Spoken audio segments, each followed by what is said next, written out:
ክርስቶስ ለክርስቲያኖች መከራ አስቀርቶላቸዋል ሲባል እስራትን ያስቀረ፣ ስደትን ያስቀረ፣ መታመምን ያስቀረ እንዲመስለን ያደርጋል ሰይጣን። ለክርስቲያን መከራ የለበትም አትበል።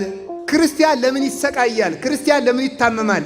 ክርስቲያን ለምን ይታሰራል? ክርስቲያን ለምን ይገፋል ብለህ በዚህ አታጉረምርም። እጄ ሰረቀ፣ የኔ እጅ ቢሰርቅ ነፍሴን የሰረቀ ሥጋዬ ነው። ነፍሴ እንዳትሉ አሁን ዳቦ ቢሆን የሰረኩት አድርገውና ነፍሴ እንዳትሉ ነፍሴ ዳቦ አያስፈልጋትም፣ አትበላም ኋላ መሞተች በኋላ። ሥጋ ከሆነ እግዚአብሔር ለምን ሰርቃል ብሎ ይፈርድብኛል። ይህም ደግሞ አንድ ጥያቄ ነው እኮ። ክርስቶስ በሥጋው ታመመ፣ በአምላክነቱ አልታመመም። ግን ስንት ነው እስኪ ንገሩኝ። አንድ ባሕርይ ይበሉ እንጂ።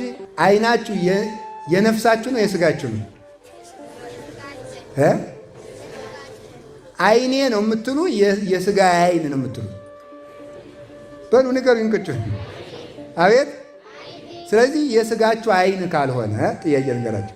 ነፍሳችሁ እንግዲህ የሥጋ ዓይኔ ነው ይሄ ብላችኋል፣ የነፍሴ አይደለም ብላችኋል። ራሳችሁ ነው ያላችሁት።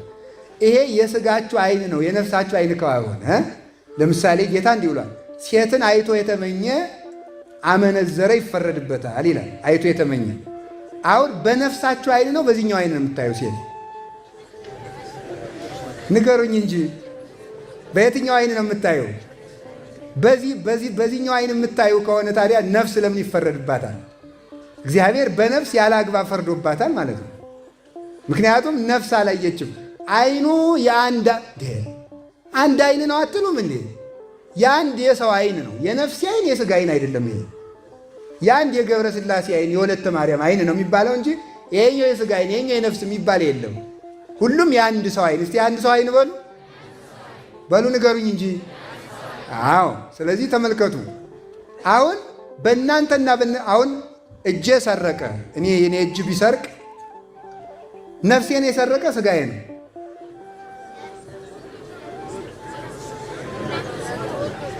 ነፍሴ እንዳትሉ አሁን ዳቦ ቢሆን የሰረኩት አድርገውና ነፍሴ እንዳትሉ ነፍሴ ዳቦ አያስፈልጋትም፣ አትበላም ኋላ መሞተች በኋላ።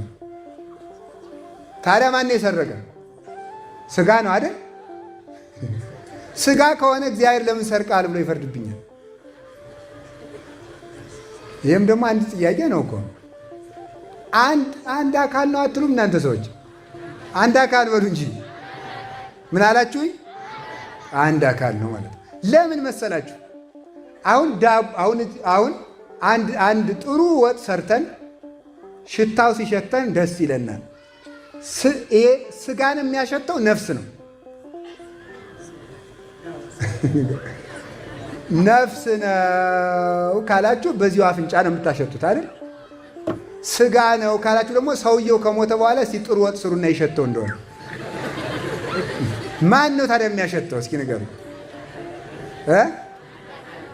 አንድ ሰው በሉ እንጂ። ስለዚህ ምን ይላል እዚህ ላይ? ተጎልቶ የተቀመጠው የሥጋ አፍንጫ ነው።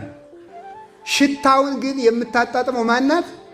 ነፍስ ናት። ስለዚህ ይፈረድባታል ማለት ይፈረድባታል። አሁን እኔ ገንዘብ ብሰጥ፣ ለአንድ ድሃ ገንዘብ ብሰጥ ነፍስ ነው ሥጋ ነው የሰጠ? ልስጥ የምትል ማንም የምታስብ ማናት? ነፍስ ናት። የሚሰጥ ማን ነው? ስለዚህ አሁን ሥጋ ነው የሰጠ? ነፍስ ነው የሰጠ? አንድ ሰው በሉ እንጂ። አንድ ሰው ነው የሰጠ። ተመልከቱ። ግን ተመልከቱ፣ ይሄ ነው ግን ሁሉንም በአንድ ግብር፣ በአንድ ባሕርይ፣ በአንድ ፈቃድ መስራት። ክርስቶስ በሥጋው ታመመ፣ በአምላክነቱ አልታመመም። ግን ስንት ነው እስኪ ንገሩኝ። አንድ ባሕርይ በሉ እንጂ። ምን አላችሁኝ? እሺ፣ እዚህ አሁን ከቅዱስ ጊዮርጊስ ደብር ነው ያለ። ዓይኑ ተመልከቱ። መከራ ረከባ ነፍሳቲሆሙ ለሰማዕት ይላል ቅዱስ ቄርሎስ። ሰማዕታት መከራ የተቀበሉት በምናቸው ነው ይላል። አሁን ቅዱስ ጊዮርጊስን በመንኮራኩር ሲፈጩት ነፍሱ ትፈጫለች አትፈጭም? በሉ ንገሩኝ እንጂ። አክሊል ሲቀዳጅ አክሊሉ ለነፍሱ ይደርሳታል አይደርሳትም? ለምን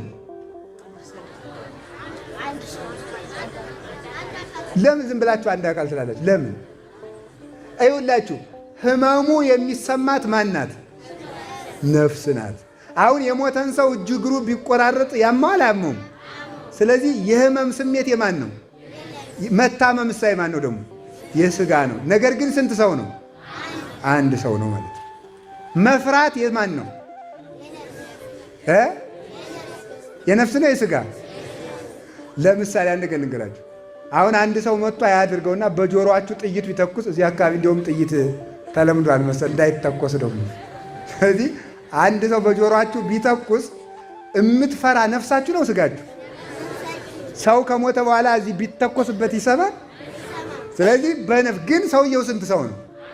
አንድ ሰው ነው። ስለዚህ ሰማዕታት በሥጋቸው መከራ ተቀብለው ሕመሙ ግን ለማን ይቆጠራል? ለነፍስ ይቆጠራል። ክርስቶስም በሥጋው ታሞ ሕመሙ ለምን ተቆጠረለት? ለአምላክነቱ ተቆጠረለት። ስለዚህ በሰው ተዋሂዶ ተመስሎ የክርስቶስ ምስጢር ይነገራል። ከቃሉ ጋር ናችሁ? ውጩን አትለካው ማለት ሥጋው አይታመምም አትበል። አዎ ታሟል፣ ተርቧል፣ ተጠምቷል፣ ተቸግሯል ይላል በእውነቱ ማለት ነው። ዘይትዔረየነ ይላል ተመልከቱ። በሱታፊ ሕማማት በረሃብ ወበጽም ወበድካም ይላል ተመልከቱ። በረሃብ በድካም በጽም በመጠማት በመቸገር በመታመም በመድከም እኛን ይመስላል። ባለመታመም ሕይወት በመስጠት ብርሃን በመሆን በመፍረድ ኃይል በመስጠት ከአባቱ ጋር አንድ ነው። ከቃሉ ጋር ናችሁ? ምኑ ናችሁ ነው? ተማሪዎች ወደ ወንበር እየሄዱ ነው። ትምህርቱን እኔም ልጠቅለው። ከቃሉ ጋር ናችሁን? እግዚአብሔር ከሁላችን ጋር ይሁን። ስለዚህ አንድ ማወቅ የሚገባው ሰው ይህንን ነው ማለት ነው። እሱ ከእኛ ጋር በመታመሙ ከእኛ ጋር አንድ ነው። ባለመታመም ከአባቱ ጋር አንድ ነው። አንተ ሐማሚ በከመ ሪናከ ምስሌነ ወአንተ ኢሐማሚ በከመ ሪናከ ምስለ አብ። ከአባትህ ጋር አንድ እንደመሆንህ አትታመምም። ከአባትህ ጋር አንድ ከመሆንህ አትታመምም። ከእኛ ጋር አንድ እንደመሆንህ ትታመማለህ ነው። ከእኛ ጋር እንደኛ ሰው በመሆንህ ታማሚ ነህ። ከአባትህ ጋር አንድ አምላክ በመሆንህ የማትታመም ነህ ይላል። ይሄንን ነው ውጩን አትለካው ያለ። ከቃሉ ጋር ናችሁ? ሌላ ምስጢር መቅደሱን ለካው፣ ውስጡን ለካው። በሰማዕታት የነፍስ መከራ እንደሌለባቸው እወቅ። በሰማዕታት የነፍስ መከራ እንደሌለባቸው እወቅ። መቅደሱን ለካው ማለት በሰማዕታት የነፍስ መከራ እንደሌለባቸው እወቅ። ውጩን ግን አትለካው ማለት በሥጋ ግን መከራ የለባቸውም አትበል። ክርስቶስ ለክርስቲያኖች መከራ አስቀርቶላቸዋል ሲባል እስራትን ያስቀረ፣ ስደትን ያስቀረ፣ መታመምን ያስቀረ፣ መራብን ያስቀረ፣ መሰቃየትን ያስቀረ እንዲመስለን ያደርጋል ሰይጣን። ለክርስቲያን መከራ የለበትም አትበል። ውጩን አትለካው ማለት ሥጋቸው በረፍት ይኑር አትበል። ክርስቲያን ለምን ይሰቃያል? ክርስቲያን ለምን ይታመማል? ክርስቲያን ለምን ይታሰራል? ክርስቲያን ለምን ይገፋል ብለህ በዚህ አታጉረምርም። መቅደሱን ተወው ማለት ሥጋማ ይታመማል።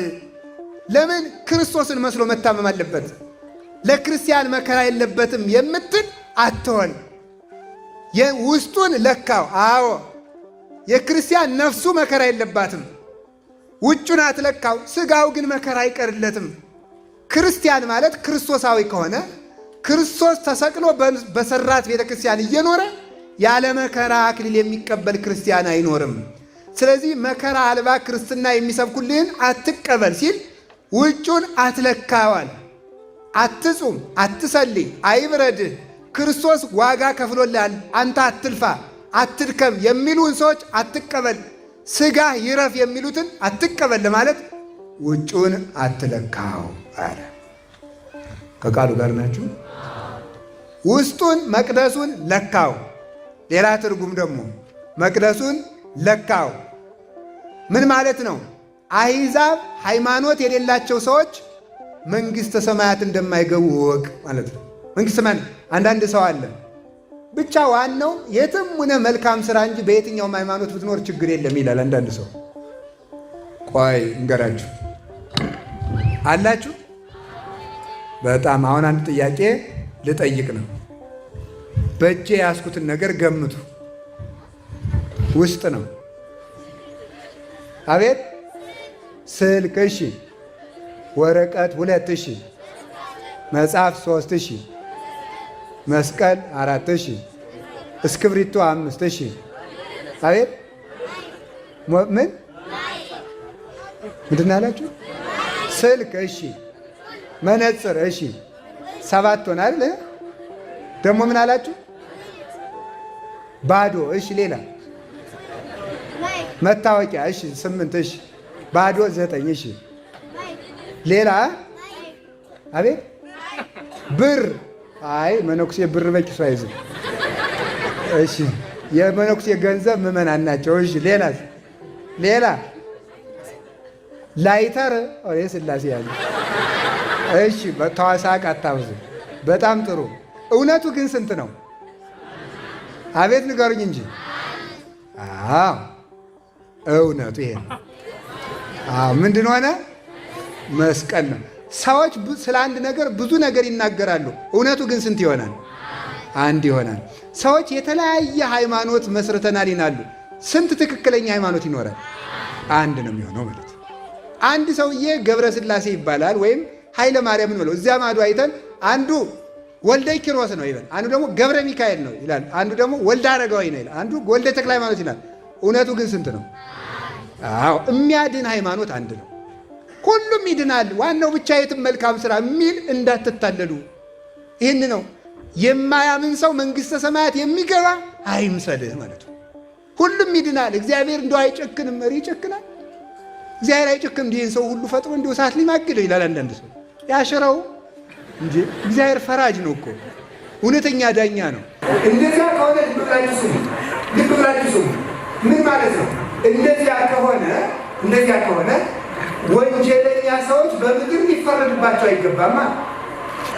የሰማይ ወንጀል የሰሩ ሰዎች በሰማይ የማይፈረድባቸው ከሆነ የምድር ወንጀል የሚሰሩ ስለሚታሰረ ነው። እግዚአብሔር በምድር ፍትህ እንዳስጠበቀ በሰማይ ፍትህ ይጠብቃል። የእግዚአብሔር ቸርነቱ ፍርዱን አይቃወምም፣ ፍርዱ ቸርነቱን አይቃወምም። እግዚአብሔር እንዲህ አለ ነው። ስለዚህ የአሕዛብ መንግሥተ ሰማያት የሚገቡ መስሎ ከእነሱ ጋር አላችሁን። ውጩን ግን ተወው ማለት ገሃነም ግን ይገባሉ ማለት ነው። ውጩን ግን ተወው ማለት ገሃነም ግን ይገባሉ። ገሃነም አይቀርም፣ እዚያ ይገባሉ ማለት ነው። ከቃሉ ጋር ናችሁ? አዎ። እንደገና ደግሞ መቅደሱን ለካው። ምኩራቡ ምን ይበል ነው? ምኩራቡ ማነው? ቅርታ መቅደሱ ተባርኮ ቤተክርስቲያኑ ተባርኮ ይሰራል። ውጩን ተወው ማለት ተባርኮ ያልተሰራ ግን በረት ነው። ሊቀ ጳጳስ ያልባረከው ቤተክርስቲያን አይደለም። የእግዚአብሔር መሠዊያ አይሆንም። ተባርኮ የተጀመረው ነው። በልዩ ሁኔታ የአምልኮ ስርዓት በቤተክርስቲያን የሚፈጸምበት ምክንያት ከዚህ የተነሳ ነው።